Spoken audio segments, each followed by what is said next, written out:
ICCM Conversations, the impacts of the COVID-19 pandemic on community music. Brilliant. Hi, everyone. Can I just have a wave so I feel like you're with me? Hello. Great. Nice to see you all. This Zoom kind of scenario is still kind of taking time for me to adjust to. Lovely Liv, lovely Fiona, lovely to see you all. Great. So it's brilliant to welcome so many of you onto today's call, the ICCM Conversations event that is going to look at the impacts of the COVID-19 pandemic on community music. And today we have three fantastic presenters talking about their experience of that. We have Vivien Ellis and Nicola Wydenbach that will be sharing. Hi Vivien, I like that hands up there. And hello Nicola. That will be sharing their experience of music making in response to the pandemic over the last 6 months. And we have Sonia Price, who will be talking about a survey. Hi Sonia, I like these waves.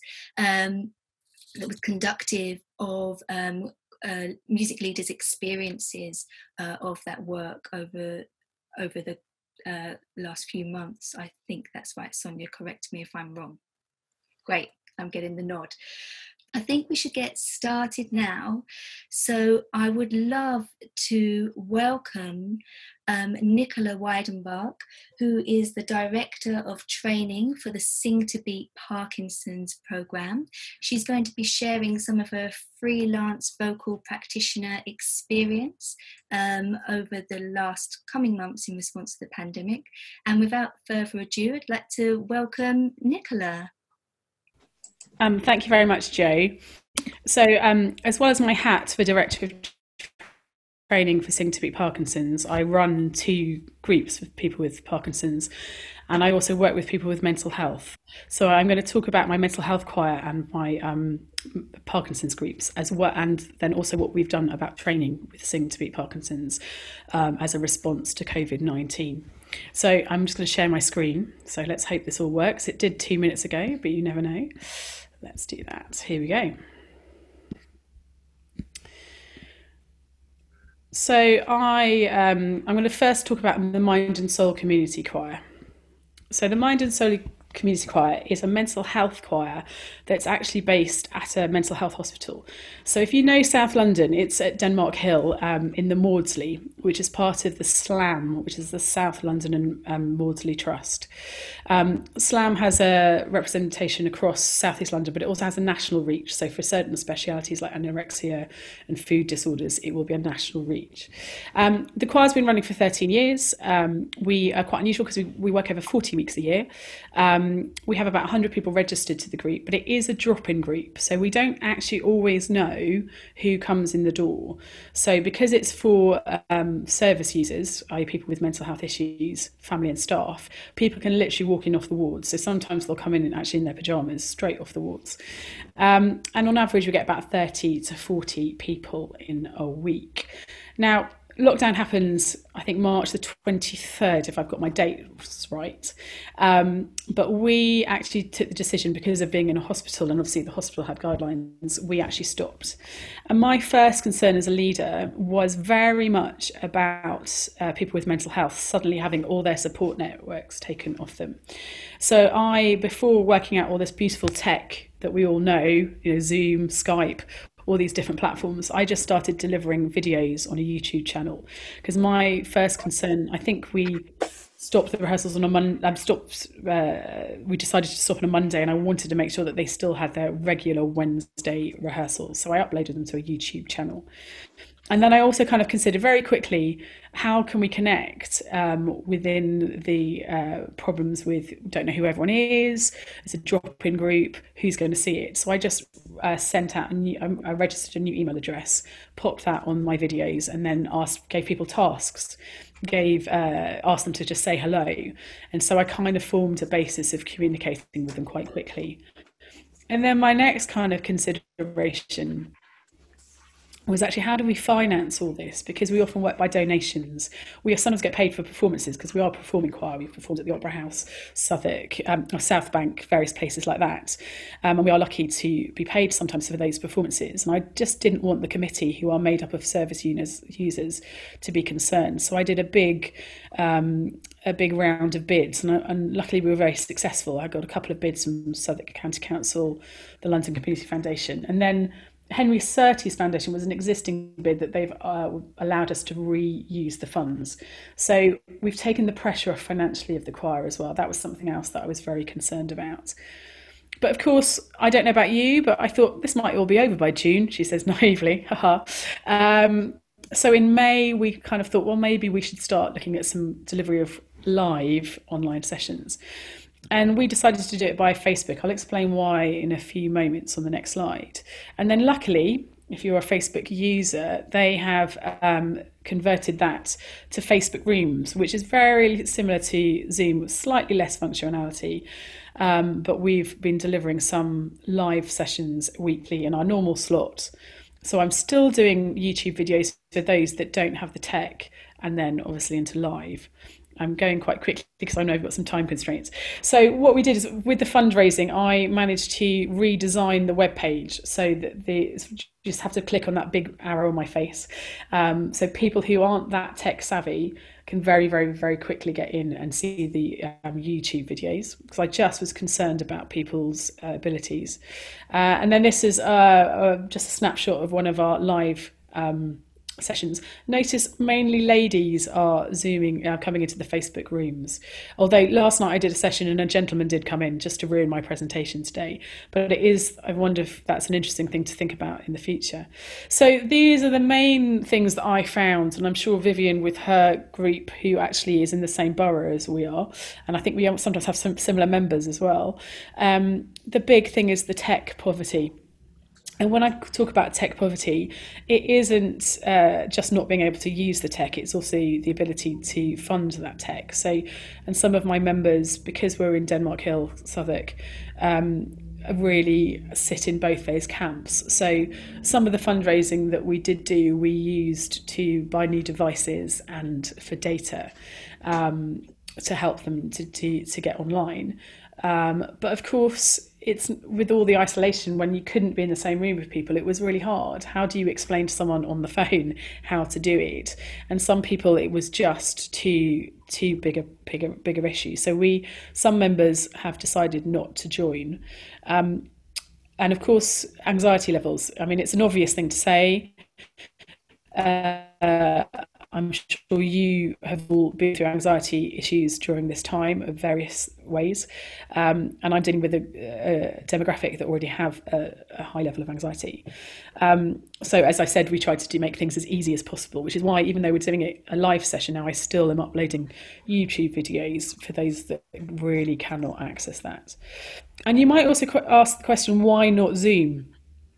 Right at the beginning of lockdown, I'm sure you remember all those Zoom crises where people were jumping in and doing things that they shouldn't be doing.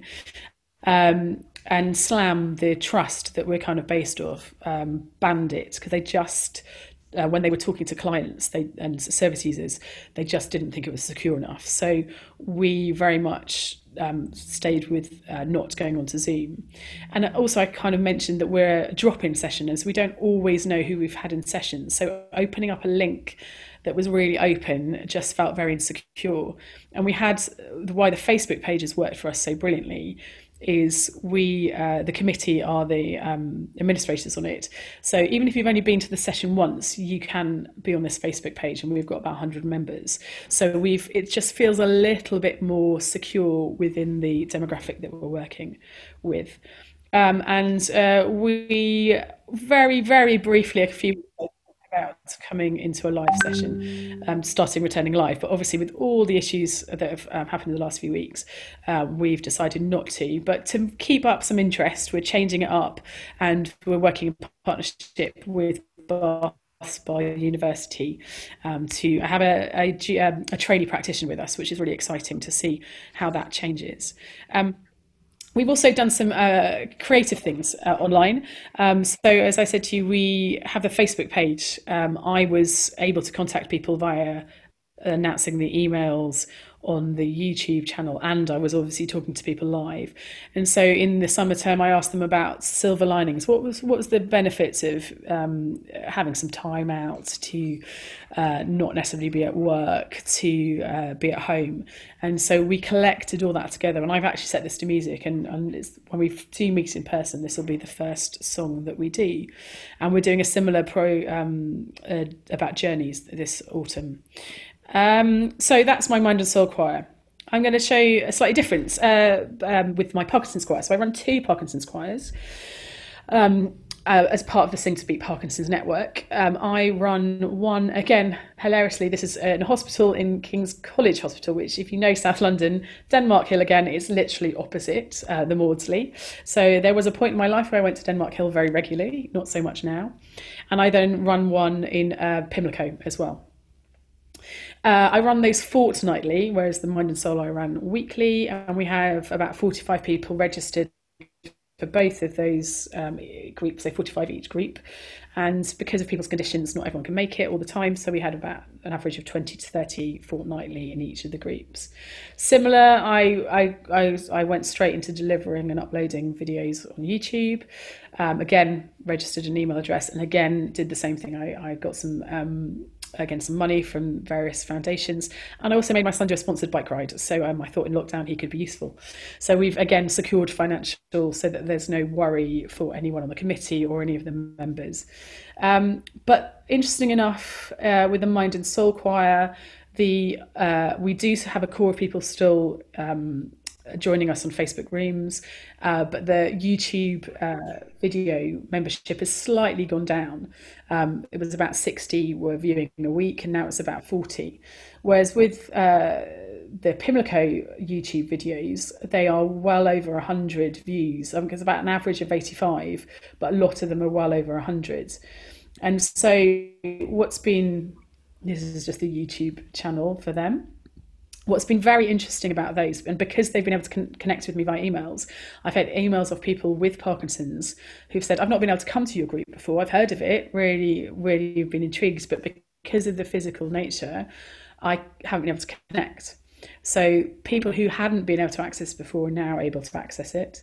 And added to that, people have also said, well, we used to do it fortnightly, and then I'd have a big gap between, whereas now I can do it every day. So some people have been accessing it every day. So Sing to Beat Parkinson's are now investigating how to make this more accessible. So we were looking at technology and how we can deliver that in various forms going forward. So that is our next big programme for the organisation. I mentioned that I was Director of Training for Sing to Beat Parkinson's. So we have obviously changed how we are delivering our training programme. So we've, in the last 4 or 5 years, we've always done a kind of flagship training course at Snape Maltings, which has just rebranded itself to Britain Peers Arts. And so I thought I'd just show you a quick video of our training last year. So this is a video, and you'll see quite a few people with Parkinson's, and then I'll talk about what we're doing with this going forward online.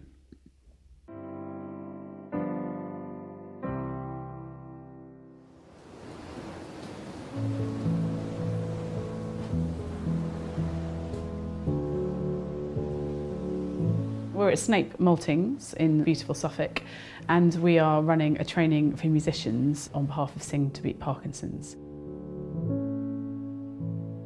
So not only are we as an organisation promoting new people to set up new groups, but we're also helping sustain those that are already working in the area. I think it's interesting because we need to know what we might be confronted with in our groups. There is so much expertise in the organisation, the Sing to Beat Parkinson's network and the Canterbury Cantata Trust. The practitioners who have started this work are so experienced, but so generous in sharing that experience with us. And I think it's really good to be part of a community of people with the same aims and the same objectives and feel that belonging. Oh, I just want to see what else is coming, because there's always something new. Granville's coming back, so that's always a different dynamic. It's amazing. Spring is a very, spring is a very, spring is a very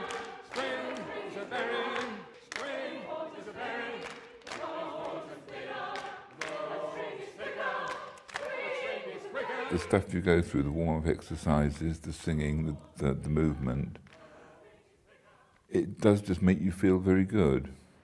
It's been great. It's been a lifesaver in some respects because my voice is a bit froggy this morning, but wouldn't you be if you've been singing all morning? But it's such a help. Yeah, it lifts your spirit. Music does, of course, as you know, but afterwards you feel, yeah, much happier and relaxed and reflective on the things we've done. They've done a really fabulous job of just opening it up to anybody who's really interested in doing this type of work. You can never stop learning. Whatever you do, however experienced you are, there's always something to learn. And I get a lot of pleasure from mixing with other practitioners and hearing their stories and picking up ideas and going away and trying them.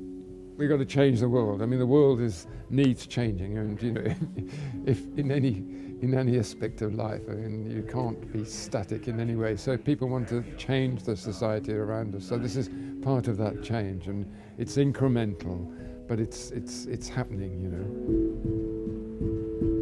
I think it's really good to be part of a community of people with the same aims and the same objectives and feel that belonging, and to feel that you're nurtured and gaining in confidence in the work that we do. I think that there's no better place to be really than part of this network.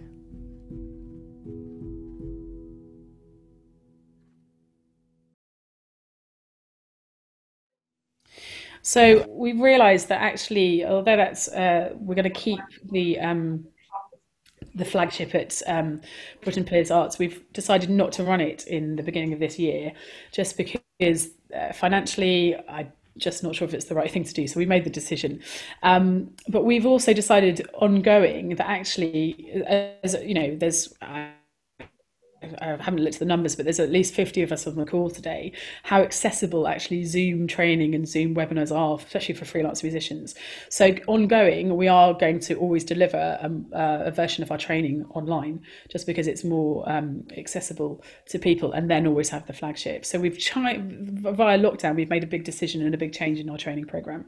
And our training does actually, we've got a run of the training starting in October.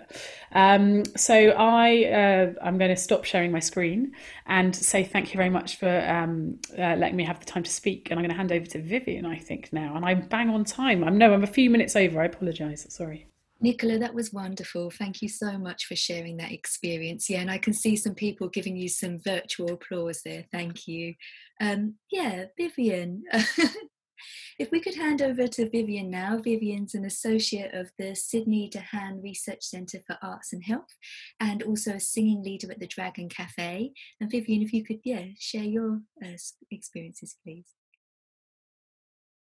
So thank you so much, Nicola. That was so inspiring, and we do share a lot because a lot of what we do is in the same area. So I'm also working in the borough of Southwark in South London, at the Dragon Cafe,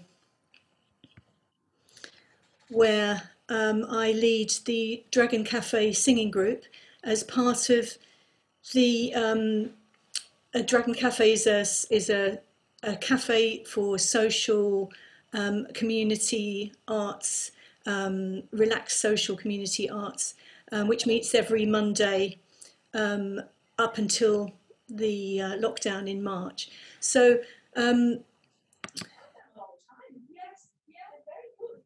there's 4 elements to my presentation. I'm going to take you on a visit to the Dragon Cafe, introduce you to all the things that we do with a tour, and to listen to some of the songs that the Dragon Cafe singing group have written. So I've been leading the singing group for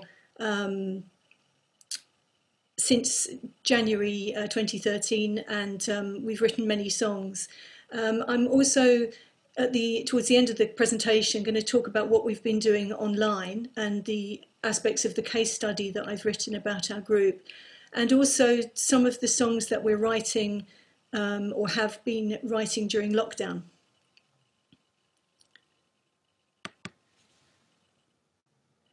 And I want to pose a question, which is, how can songwriting help to connect us while we're meeting remotely? Welcome to the Dragon Cafe. If you might have arrived by tube at Borough Station, this is what you will see. St George the Martyr Church on a Monday, a sunny Monday. So welcome everybody, and I'm just going to take you over to the church, round the back, to the crypt, down the steps and into the Dragon Cafe. This is Sarah, who founded the cafe. She lived locally just behind Borough Tube Station. She was a person, very creative person, who had suffered from mental ill health and felt that the combination of a cafe and creative activities was what benefits her. The reason we met was because I, as an early music singer, taught her all about the songs of Hildegard of Bingen, who is our first named Western European composer, who talked about caritas abundat, so neighbourly love abounds in all worlds. Sarah passed away in 2016. So the Mental Fight Club, the charity she founded to deliver the Dragon Cafe, was born of her experience of surviving a 40-year mental illness into well-being, with increasing insight into how creativity and social connection helps us all to get and stay well. So she felt that it came from the blindness of having severe mental ill health. It's about creativity, which tends to go when you're mentally challenged. It's about human relationships, difficult when you're struggling with a mental health issue, and you're prone to isolation. So the vision came from this and creating a space which was connective, creative and open-hearted, non-judgmental and constantly in a state of change. And this is what I found when I joined the cafe as a patron in January 2013, suffering from severe anxiety and depression. And I certainly found that it supported my mental well-being since then.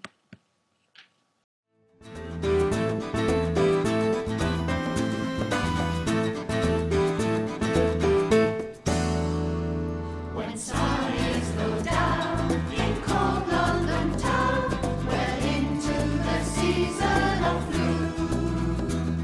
If life is a chore, the love from Cook's store is a feast made for me and for you. There's hot veggie food to lighten your mood all day at the Dragon Cafe.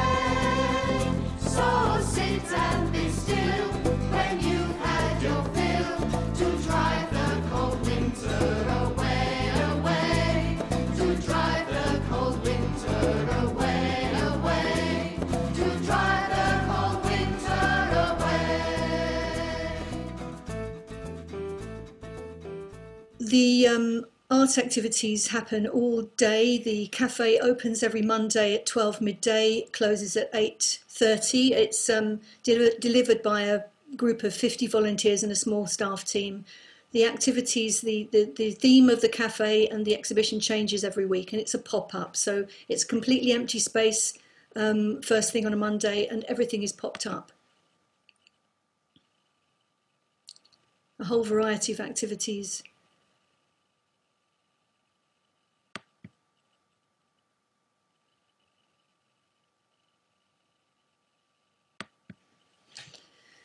At 1 o'clock, I lead a drop-in singing group, which is open to anybody. You can literally walk through the door and walk straight into the group, and everybody's welcome to come and go.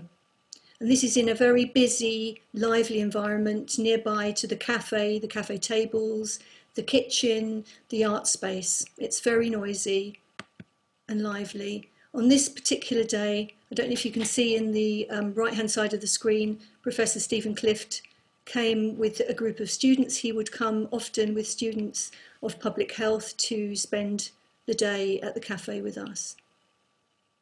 And we're going to go upstairs now to the church, where I lead the songwriting group at 3 o'clock, and in a quieter space. We're very lucky to be able to use this space for our songwriting group. It's quiet, and we can hear each other. Daniel, you can see here, is a member of the group, a patron of the cafe and a songwriter, and he and I, together with the group, write songs through a process we've developed over the last 7 years. Here we're sitting in a circle. Circles are very important to us, listening to each other, sharing things that matter to us. We're writing a song about the things that we care about, the people we care about.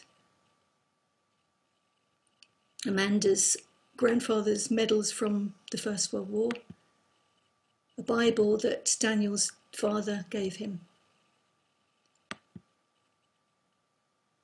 We brainstorm, we gather everybody's ideas and create the songs together. And we're writing a song, Finding Our Way, here, about the journeys we make and the stories that inspire us. And we're going to hear that song now.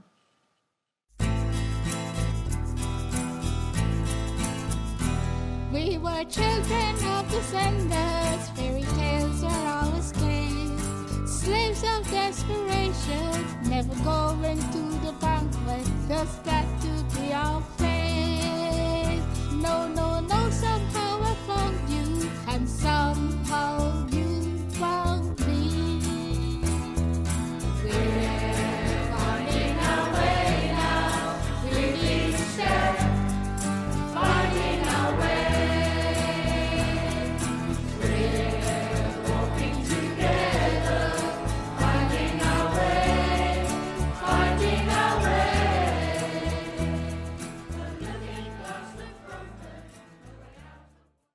We perform our songs often at the Globe Theatre, where they have Concert for Winter, which is a festival of community, the communities of Southwark. And each year they have a theme and we write for that theme. And last Christmas the theme was Journeys, and so we sang Finding Our Way.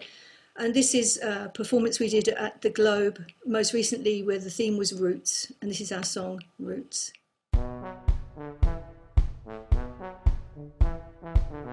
Feeling lost and rootless, searching for a home. Where are my kith and kin? In this circle is my home. Living in the present, searching for my past. How can I see my future? In this circle is my heart. Roots, what do they carry? Roots, how do they grow?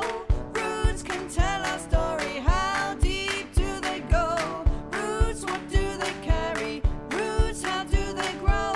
Roots can tell our story. How deep do they go? Very soon after lockdown, we started meeting online, first of all through a WhatsApp group that we'd had before lockdown, which became very busy with shared messages. And I started, not being familiar with Zoom or any other platform, I started posting videos on WhatsApp. And then after a couple of weeks, we started to meet online. The composition of the group before lockdown, there were about 40 participants, 27 women, around 13 men.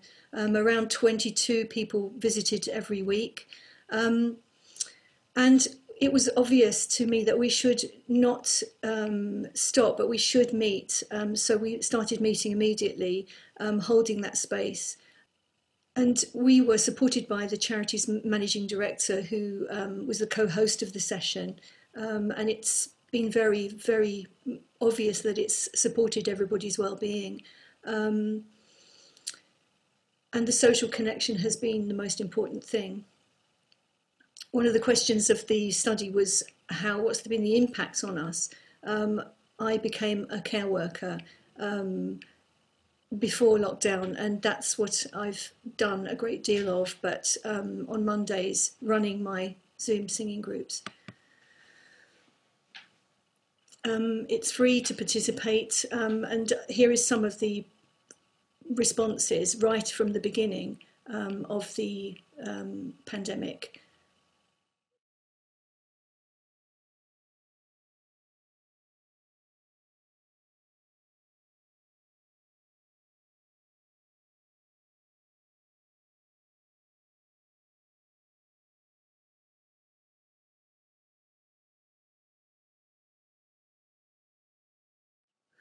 So the last part of the session is about new and future songs, and I was just saying to everyone before this session started that earlier today we had a memorial Zoom meeting for a member of our group who passed away last week, and we wrote a song for him, and we were able to sing it together. So we've got this this thing we do that really supports us. And my question to myself and to everyone is, can songwriting be a way of connecting, because we can't sing together on Zoom because of the delay. So these are two songs we're working on. The first one, we've got a bit of funding from Southwark Council to write songs about Southwark's rebel women. So what I'd love to do is create a ballad walk, which can be filmed and where people can go on virtually or follow themselves. And also the sculptor Anthony Gormley created a small sculpture called Hold, of a figure holding its knees with its head down, kind of contemplating inner strength. So our song is about what do we care about, what do we value, and what do we love, which we're going to create as an animation and with a soundtrack which we'll create together. Thank you. Vivien, thank you so much for sharing that absolutely inspiring practice and really beautiful songs. I think the first song is going to be With Me, and I could see some people moving along as they were watching from the different parts of the world that they're joining. Thank you so much. We are running a little bit behind with our schedule, but I didn't want to stop Nicola or Vivien, because what you were both sharing was just so incredibly insightful and interesting, and I thought it was great to have that. We will move to some breakout conversations now for 15 minutes, and we just invite you to share your experiences and to reflect on those two questions. Thank you, everyone. Nicola's question was, what have you found that's beneficial, that's new out of this pandemic? What have you discovered, and what was it a positive? We've really found a huge positive actually to working online. I've just completed my MA, and my final project was looking at exploring how online singing might support people through lockdown. But people that were already experiencing anxiety and depression. And actually about half of the participants said that if it had been face-to-face physical group, they wouldn't have come. So actually for us, it's really opened our eyes to actually how we could use it going forward in a blended model. So doing some online and some face-to-face in future. So that's been a huge positive for us. Yeah. We've noticed with a lot of children with autism that they have been much more comfortable joining online due to the fact that there's not all these other sensory overloads going on, and even leaving the house or getting a bus to come to the workshop, that's all been taken away. So actually they've been a lot more confident and willing to participate in their own bedrooms. So that has been really positive as well for us. Yeah, and I think because people are on mute and they know they can't be heard, especially when it's a new group, and we keep our group sizes quite small as well so that we can really look after everybody, they can suddenly feel a bit liberated because they know nobody can hear them. But incorporating lots of movement has been really important, so you've got all those visual cues. I think it's interesting because it has raised the visibility of the barriers that have always been there for participation, and it's, you know, so that's constructive in a way if then we think about them as blended models as we move on and what accessibility means across those contexts, which is great. And that thing about, you know, as people who would identify in community music, I'm sure we'd always say everybody is welcome, but there's so many barriers to coming into a space and not quite being sure how to participate. I sometimes even feel like that as a participant myself. And yeah, the mute, I think that's the thing, Emily, as well, is like being able to have like very active agency over how you engage in a group online. It just feels slightly different. So I think it's a challenge to us as a sector, but I think it's a positive. The more I talk to people, I think there are some positives that come out of Zoom. When that is, though, once people are on it. I mean, there's a whole background issue, which is about the digital divide, which we've already talked about, and the many people who aren't able to access this stuff. And that's a real issue, and it's very hard to know what one does about that. But I think within the space of Zoom, I think some interesting things can happen. But, my attendance levels were like, in my formal, my workshop stuff, it's a whole different story, which we can get onto, but my attendance at class at college is really high. We're in third week of teaching now. And actually, I think for some students, they don't experience digital poverty the way they experience travel poverty. And, they can actually come to class now where some of them live quite far away, and the cost of getting into college was a real barrier, and they don't have that anymore. And it does make it a lot easier to do things with people from different, like at the moment we're able to have international conversations about as easily as you could do something with students who live in the same town. So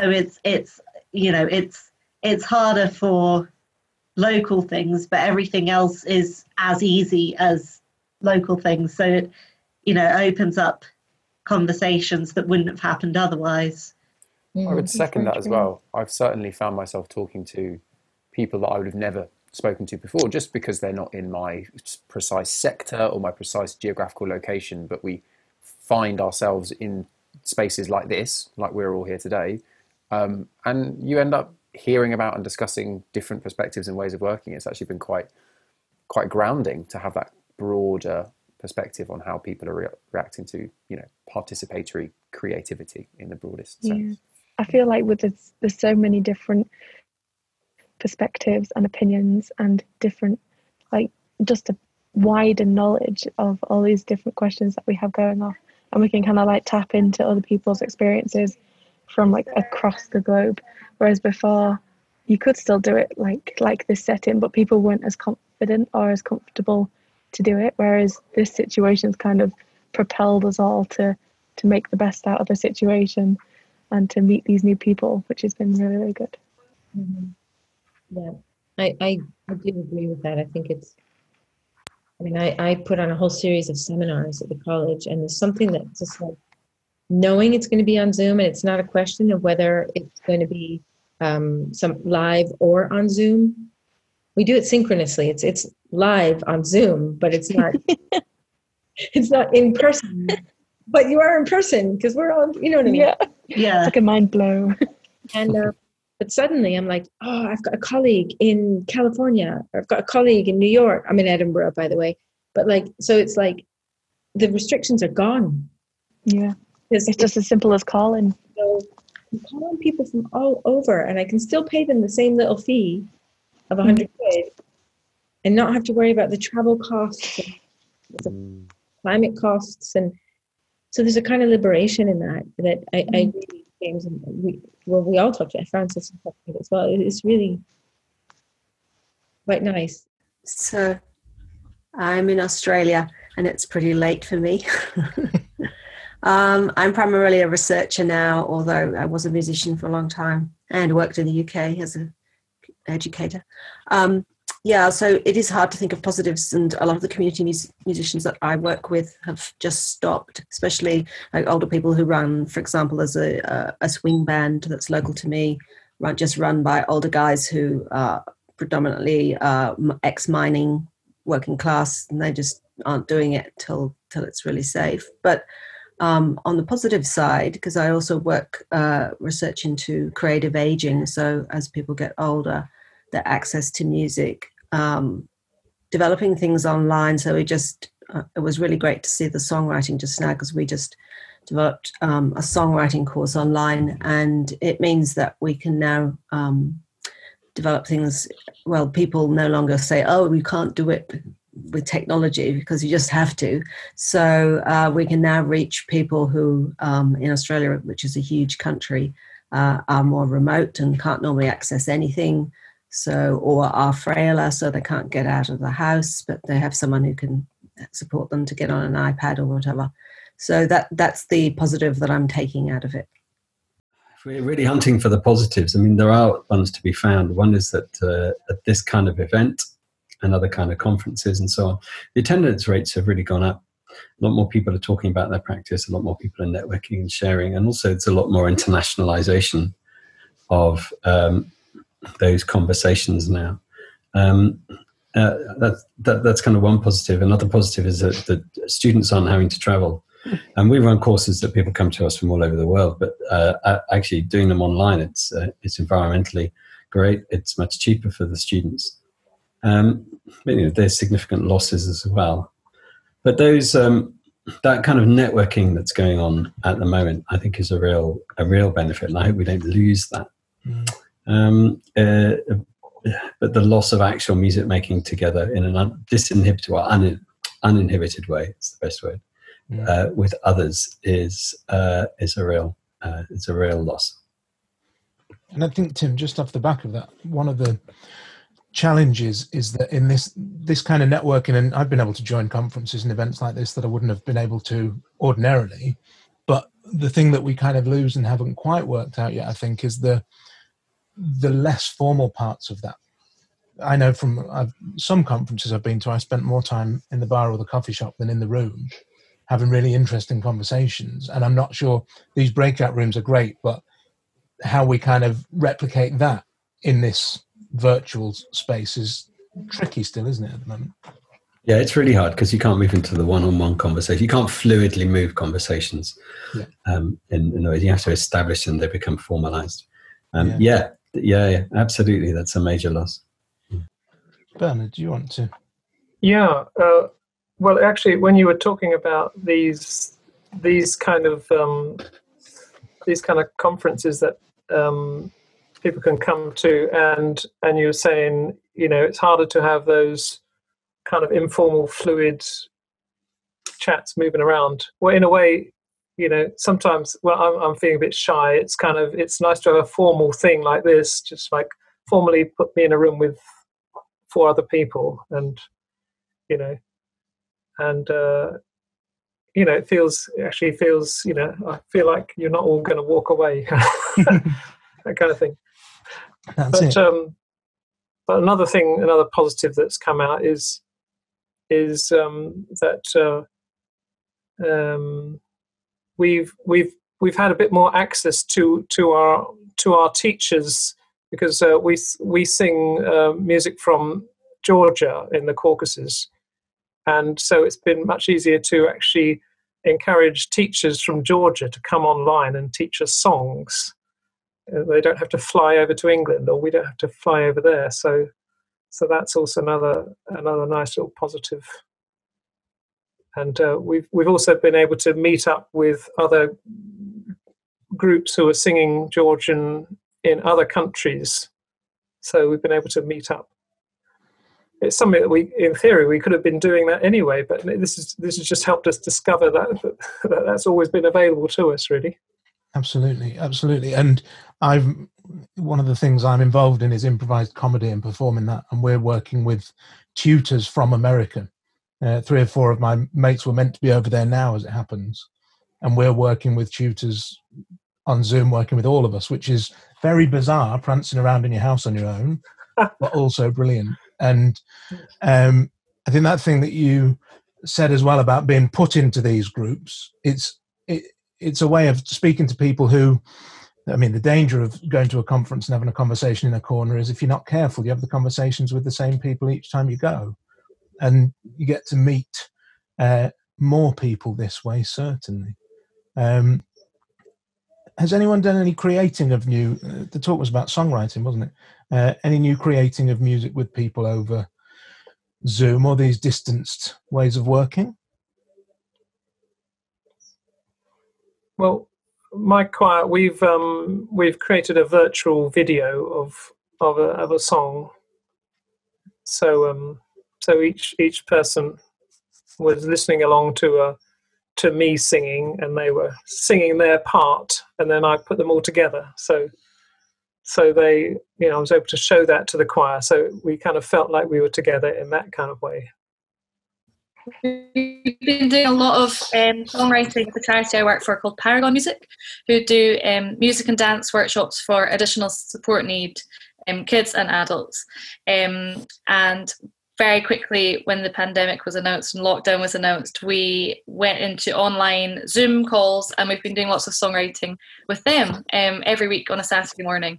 And it's been great. And usually we either work towards a kind of big group piece or smaller kind of breakout room pieces with 2 or 3 participants. And it's been really lovely to see just how enthusiastic everybody has remained over this time, and actually just really keen to keep making music and creating new things as well, which has been lovely.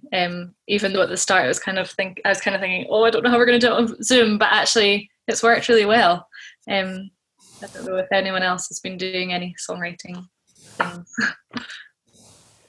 So no, not songwriting, although it's something I'd really like to try, but it's just having the right kinds of groups that are used to it, or, you know, kind of, a lot of my groups have different kind of intentions or reasons for meeting. But yeah, I'd be really interested if people were going to do some training, lead some training on that, and like, the things they've come up with and how it does work online. Actually, I'd really, yeah. We do a lot of that improvisation as well, but still online. There's been a really kind of positive response to, on Zoom anyway, using the practitioner as the one that's unmuted, and all the participants are muted, and we have a kind of groove that we jam along to, and everyone has their individual instruments and can make some vocalization sounds as well.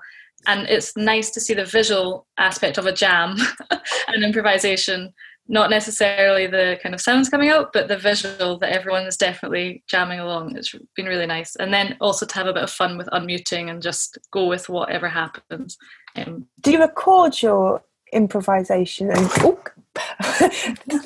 and do you listen back to it, so you can, like, everyone has an individual channel or whatever? Yeah, so we record most of our sessions, and yeah, we've used them. We did a kind of YouTube live event where we presented them as a kind of showcase, and it worked really well. And the other nice thing is that if you want to have a solo, you can just unmute somebody. So you say, right, come on, your solo's coming up, and unmute, and then they can have their little moment of, I'm being listened to. So that's been quite nice. It's worked quite well, I guess. I found online has been okay for existing communities. Like, different groups that I work with have managed to maintain a sense of being connected because they already had done the work of getting to know each other in real life. Yeah. You know, I mean, it's reminded us, if nothing else, of the fact that, you know, face-to-face interaction is actually a really important part of being human. And like, you don't feel like you know or connect with a person necessarily until you've been in and shared space with them. And so I think it's very difficult to try and invite new people in and create a new community online. But in my work anyway, I found that the groups I work with have kind of managed to sort of maintain some kind of a group identity online, and things like Zoom have enabled them to sort of keep that sense of social interaction. But I think, yeah, longer term, it definitely presents some challenges, how you broaden things out. But I think with songwriting, I think there's something really interesting there to start to tease out, and I'm sure people are, but about the actual the process of the song construction. So where the ideas are coming from, who's leading them. I think there must be so many opportunities for swapping over that leadership role, which is complex in itself, but I think that's really interesting. So I think it's best that we move on with our next presentation that will be given by Sonia Price, who is a Principal Research Fellow at the Sydney Dehan Research Centre for Arts and Health. And Sonia, as we are rapidly moving forward and losing time, I'm going to pass straight over to you. Is that okay? Okay, yeah, no problem. Thank you, Jo. Fantastic. Okay, well, thank you very much, Jo. And I've been so inspired by the previous two presentations because they link so beautifully into hopefully what I'm going to whiz through within my time limit. Many of you will know that over the last couple of months, we undertook a survey looking at singing group leaders of their experience of running sessions online or not during the lockdown period, particularly in the United Kingdom. We did have a few international participants, but it was mainly UK based. And I'm very aware that some of you here today may have completed the survey, so thank you if you did that. Your participation is very, very much appreciated. And the study grew out of an awareness that during the initial COVID lockdown over sort of the past 6 months, there seemed to be a disparity in response by a number of singing groups known locally to us, to staff at the centre, whereby some group leaders had transferred to an online session while others had not. And so that gave us the idea to conduct a rapid online national survey of the singing group leaders themselves to try to capture their response to the challenges that were obviously being posed to a move to online sessions. Oh, I knew I'd forget to click my mouse there. There we go, that's better. So we wanted to hear from singing group leaders whether they were running online sessions or not. And it was important to us to find out what prevented a transference to online sessions, as well as to hear the experiences of those that had actually made the switch. And the survey, as I mentioned, it opened in late May and ran for just about 3 weeks. And we were very pleased in that short time to receive 291 responses. And to give you a little idea of the type of singing group represented by our respondents, most groups had no requirement to read music or to audition, and they typically met once a week, face-to-face, in normal times. And just under half the respondents identified their group as focusing on singing for well-being, so quite a nice balance between well-being groups and those without a well-being focus. And as you can see, 81% of group leaders reported that they'd made the switch to online singing, which is a high percentage. Those that chose not to, they responded, in their responses, they identified 2 main reasons for not doing so. Either that the group leader was unable to facilitate online, or that it was unfeasible for the group members themselves to engage with online sessions. I'm not going to focus on that aspect quite so much. I'm going to look more closely at those who did run online sessions. And it'll probably come as no surprise to you that Zoom was overwhelmingly the most popular platform for these sessions, with YouTube and Facebook, and that includes Facebook Live, proving quite useful to some. The others section on the slide here includes WhatsApp and Skype and Microsoft Teams, but these were only noted by very few individuals. It really was a Zoom encounter for the majority. And you might wonder why I've included a picture of an iceberg. And I thought this was a good way of representing the feedback that the actual online session was clearly the tip of a very large iceberg of presentation, and that may ring bells with some people with us today. So I'm going to spend a few minutes just walking you through some of the challenges that were reported in delivering the online sessions, and I'm going to focus on 3 main areas. So a major area of feedback was the issue of technological challenges, as you can imagine, and I think Nicola spoke quite well about this earlier. Digital poverty, this lack of equipment or having outdated equipment, this was a huge problem, and not just for singing group leaders, but for their group members as well. And alongside this, group members reported a negative response and quite a lot of resistance by some singers to engaging with the technology, coupled with this expectation that group leaders would suddenly be responsible for teaching their singers how to get online and how to manage all the software. And as well as having to get to grips with the technology, another challenge was the sheer amount of technical preparation required. Some group leaders reported having to record and produce multi-part learning tracks, for example, as well as learning to use audio equipment and software for real-time use. So in sessions, some were having to use loop pedals to layer up vocal harmonies, etc. during a session. A lot of new skills going on. And additionally, during the sessions themselves, both group leaders and singers were challenged by the problems of unreliable or completely absent internet. The need to mute singers due to the effect of the audio lag. I'm going to talk a bit more about that in due course, and it's something I'm sure that many of us here have had some experience of grappling with. Not all group leaders had the experience that they required to sing and play an instrument and run backing tracks and engage and lead all the singers at the same time while managing the software and their group members' experience within that session. So the tech challenges, as I'm sure you've appreciated by now, were a tough call for many. a lot of group leaders reported that their usual repertoire just didn't work in the online setting, specifically because of the audio lag and the negative effect on conducting, on harmonising, and of trying to keep time within the ensemble. So they often found themselves having to source and prepare and compose materials specifically for these online sessions.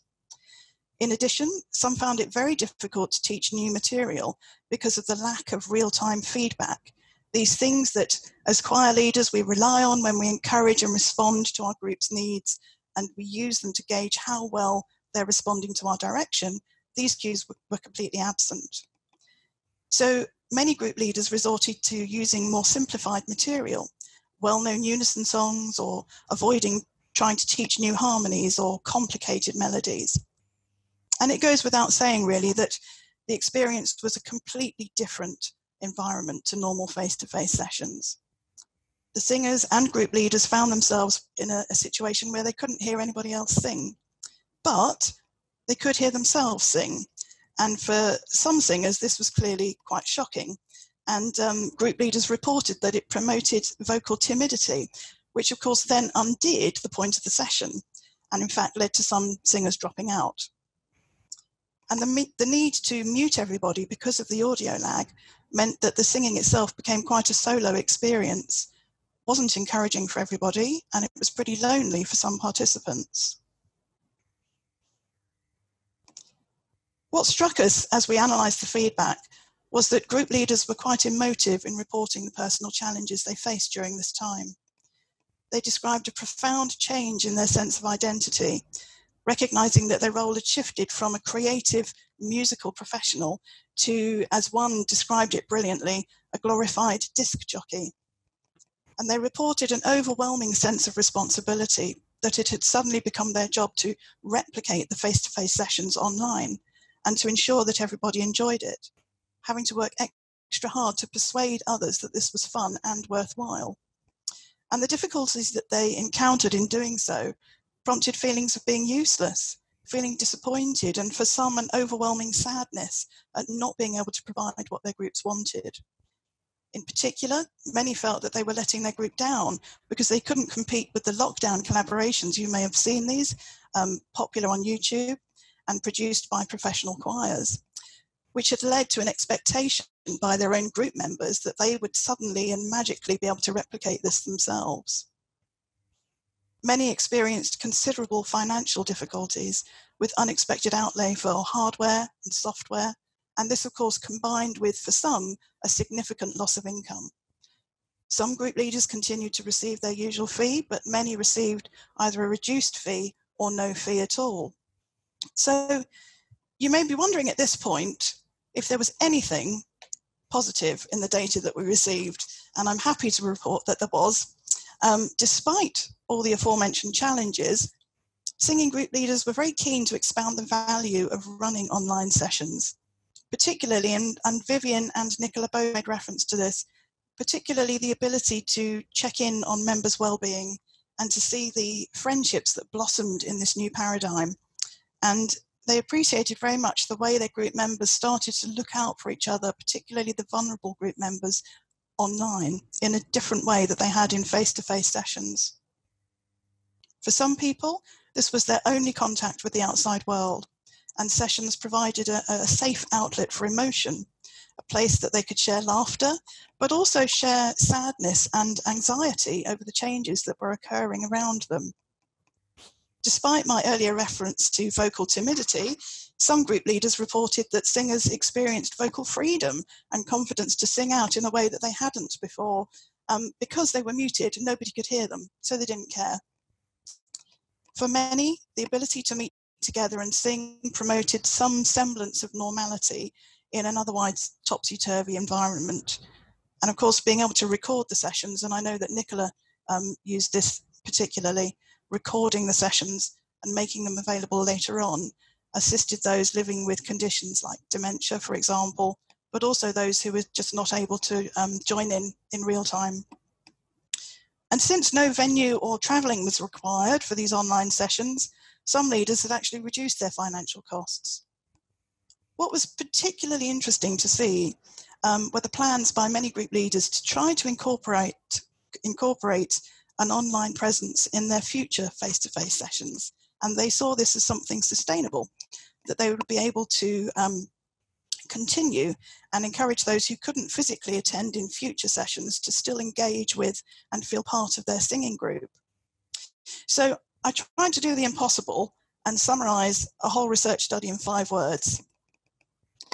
And if we do so, what we come up with something rather contradictory, going from challenging to sustainable and all those words in between. But I think, and this is my personal opinion, I think this reflects the fact that group leaders are incredibly adaptable. They've experienced over the last few months significant challenges, both personally, professionally, and financially. And for many, this has been a largely unrewarding time from what they're telling us. And yet they're still able to pull out inspiration from their experience and see how it can positively influence their practice in the future. So I'm going to leave you with a question, and hopefully it's a question that we'll take into the next discussion breakout room. My question for you is, what next? What next for group leaders who have shown such resilience and creativity and dedication, and who now face an extended period of challenge, and haven't we just had that confirmed? And I have to ask myself this as a choir leader as well. What am I going to take from my experiences over the past 6 months? What am I going to take forward from all of this into my future practice? So my question to me and to you is, what next? Thank you. Thank you so much, Sonia. I can see some applause coming through from everybody in their different spaces. Another absolutely fascinating presentation, and really clearly shared with us in terms of both the challenges and the potential positives, you know, and the positives of working in the current circumstances. Sonia, I think we should move forward now and allow room for breakout discussions with that question, what next? I think what next at the moment is an incredibly broad question with unending answers, but also no answers at the same time, potentially. So, yeah, I wonder, does anyone want to jump in and start us off? It's just keeping your eyes and ears open and keeping those conversations going and keeping networking, sharing experiences, sharing advice. And just keeping our fingers crossed and keeping optimistic as well. I think that's the thing. The key is keeping optimistic. It's easy to feel really bogged down by everything. So, yeah. Yeah, I think you're right. I think that staying connected with people is really important.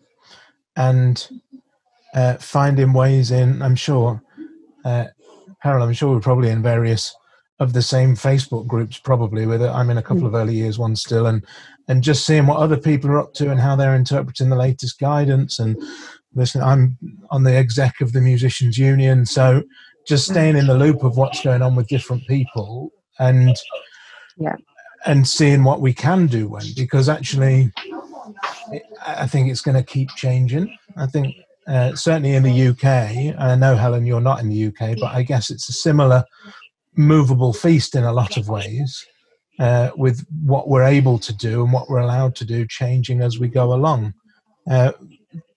What do you think's next, Helen, from where you are? I work at a university, and it's all about, we won't be going back. It'll be the new normal. We won't be doing anything the same. But I really hope that I'm sure we'll do more things online, and that's fine because it means people can access from elsewhere. Although I'm not sure that equity is going to be the main issue there, because universities need money, so they're not going to suddenly say, "Oh, if you're in India, please come along and just do your course from India," and there won't be any charge. But I'm really, really interested in the songwriting because we just designed a course, and I'm really interested in how people are teaching that online. So hoping maybe we can have some sort of chat group out of this, email group or something. That's really interesting, Helen. And I said in the last chat that we had, much of my work stopped, and mostly that's because I do big songwriting projects. So we write songs with primary school age kids who are like 8 to 11 and work with a class at a time, and then put tens of classes on the stage at the same time. So we end up with hundreds of children in our concerts from multiple schools, which obviously at the moment is Brilliant. suboptimal. And we had all of our work cancelled in 3 days, which was impressive, if a bit depressing. And I just had a conversation, what day is it today? Thursday. On Tuesday, I had a conversation about standing one of them back up. So we're looking at going back and starting that project again, but reworking it so that the output is different. So there won't be a performance. It will be about each school writing a song and then recording their own song and finding a way of presenting it that way, which on the one hand is fine, and we've got to be adaptable and work to the circumstances we find ourselves in. On the other hand, a lot of my work is in schools, and the thing for me that's about community is bringing people together to make music, as you described. People don't want to do it in isolation in pockets. So it's finding a way to celebrate that together, and having to kind of live with that for now, however long for now might be. For myself, as someone who facilitates these sessions, I've found it really hard because I actually used to get kind of musical kicks out of leading sessions. You know, it was a thing I positively enjoyed, and now it's not in and of itself an enjoyable thing for me. I have to find other sources of kind of musical satisfaction, which is quite challenging. Yeah, I think like it used to be something that, at least for many of us, kind of nourished us and fed us. And now it's something that like takes away and drains instead. 100%. That's a really powerful point. I think for us as well, the other thing that we have to do at the moment is just be kind to ourselves and be kind to one another, and kind of, which is a really trite thing to say. I was in a Zoom like this for Sound Sense early on in lockdown, and someone said, describe how you feel in one word. And my word was content in a lot of ways. All the work had gone. I was doing the one community choir, and the best thing I could do for me was try and be fine with that. And financially, that's a challenge at times, and emotionally, that's a challenge at times. But I couldn't put myself in a place of saying, we'll just push this back a week and a week and a week. Really early, I went, there might be no work this year, because I could kind of deal with that. Any work that comes back as a bonus, but just trying to be content with what we can do rather than being regretful and sad about the things that we can't do is what I've tried to do. And some days I manage it and some days I throw things. But I think that's fine as well. And it's a journey, isn't it? Again, to be trite again. But it changes, and we have to kind of ride it as much as we can. But do you have anything? Thank you. What's next for you, or from where you're sitting? What's next? Well, it's listening to all these, talks and what you're having to say just gets me feeling a little bit creative about trying to find some other ways of doing things. I think it's just actually, just hearing that survey responses, and it was kind of reassuring to hear that, in a way, kind of paradoxically, it was reassuring to hear that other people are struggling in similar ways to me.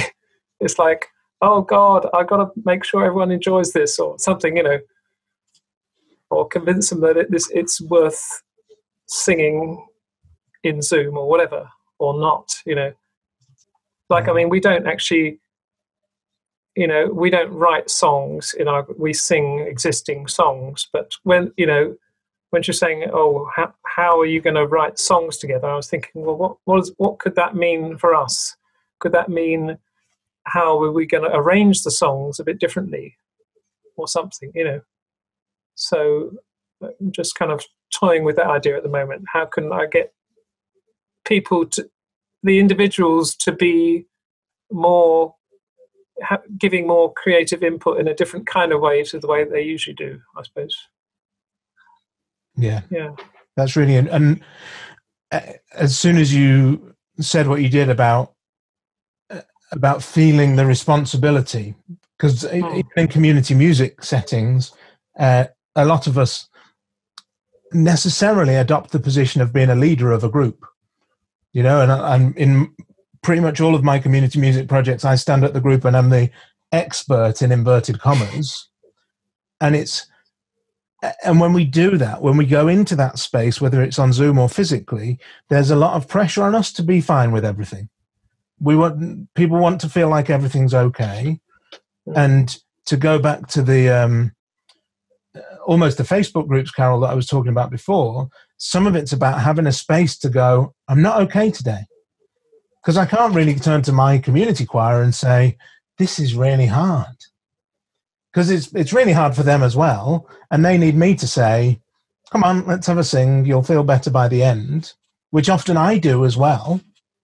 But it's how we find a space like this to talk, or on Facebook to rant, or whatever it is, to be in touch with people and find that support, I think is really important. Lovely to see you all coming back from your breakout conversations, and we're sorry not to be able to give you more time. It seems to me like there were some very interesting conversations taking place. Yeah, thank you, Gail. There's a drill or a trumpet. That's not a comment on the playing of whatever it is. Somebody might be playing the drill. I don't know. Okay, Ryan, are we all back now? Are we waiting for anyone? Yeah, that's everybody back. Fabulous. Well, wonderful to have you all joining us. And again, I'm sorry we didn't have more time to speak. I get the sense that there were some very interesting conversations going on from a few of the groups that I popped into. Sonia, I want to hand over to you, but just to explain that we've got a few more minutes left on the call, so we thought we'd bring some final thoughts in and then signpost to upcoming events. So Sonia, let me hand over to you. Thank you. I forgot to share one thing with you, if you just bear with me for a second, which is just to show you that the survey results are about to be published formally with much greater detail than I was able to give you earlier, and it will be published online, open access, in the Journal of Music, Health and Wellbeing, and the link there, musichealthandwellbeing.co.uk, is also in the group chat. Thank you, Joe. That's all I wanted to say. Sonia, I wonder, we might hear from some more people in the space, but I wonder if you just wanted to offer up your comment following your group discussion that you were mentioning. Oh, yes, thank you. Yeah, I'm sorry, guys, that I had to go out of that group early. But one thing that struck me about what we were saying in there was that you'd already started talking about what you were going to take forward into your own practice from what you had experienced. But I was itching to hear how we were going to display a bit of self-preservation in the coming months as singing group leaders, and how we might support ourselves and maintain our own mental health perhaps over the coming challenges. But I think somebody else just now was talking about some support that's already been put together by other people. So whoever you were, I'm going to hand back to you. I noticed that some people have had to leave the call early for other activities, so it might be somebody that's left. If anybody has a response to Sonia's comment about self-preservation and working as musicians in these contexts, then you're welcome to unmute and respond to that now.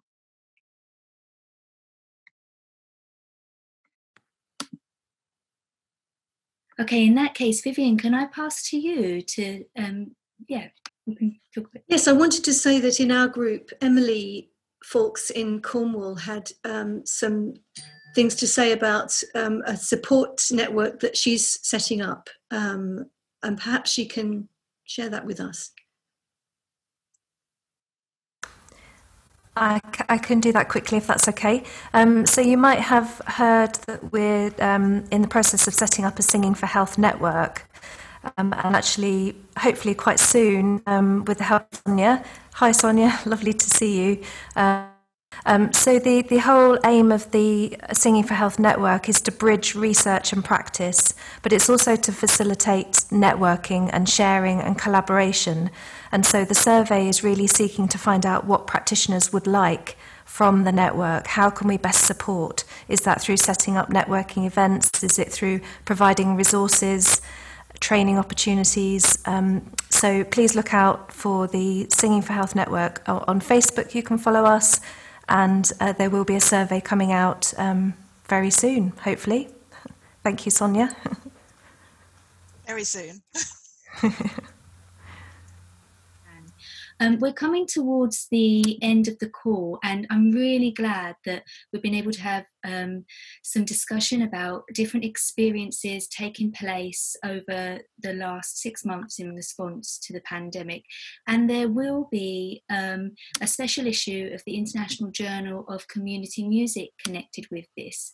Stephen does send his apologies, and I will include his email in the chat because he has offered that if you want to connect with him.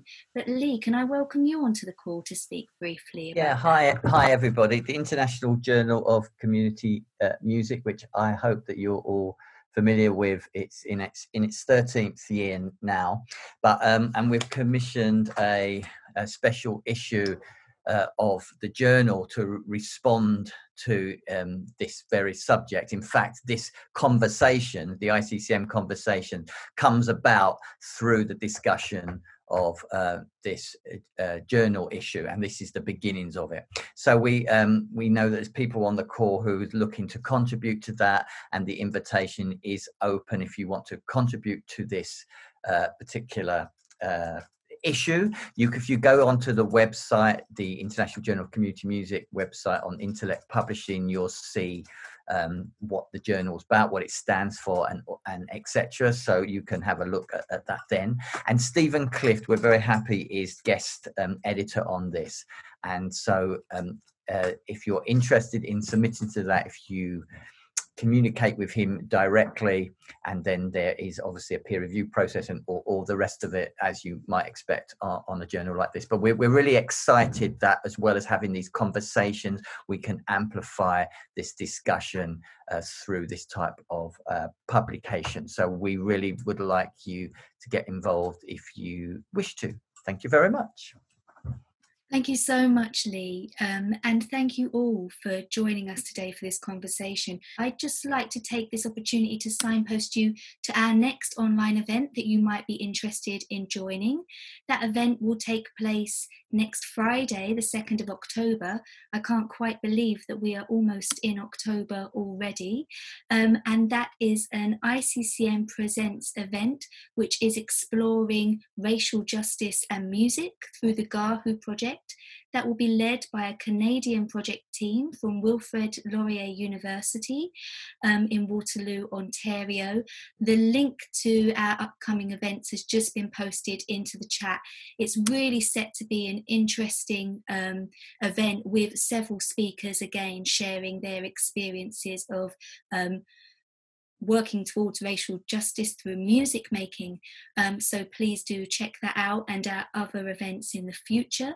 You can also join our mailing list. Thank you for popping that into the chat, Sarah Jane, for information about future ICCM projects, publications and events. Unless there's anything else that anyone wants to add, just looking around the room, going across. Sonia's waving her fingers. So before I do my thank yous, I'm passing on to Sonia. I just wanted to say thank you to you, Jo, for comparing so brilliantly. It's really very much appreciated. So thank you. Thank you, Sonia. But really, the thanks should go to you and to Vivien and to Nicola for your absolutely wonderful presentations, really, really interesting insights and questions for us all going forward.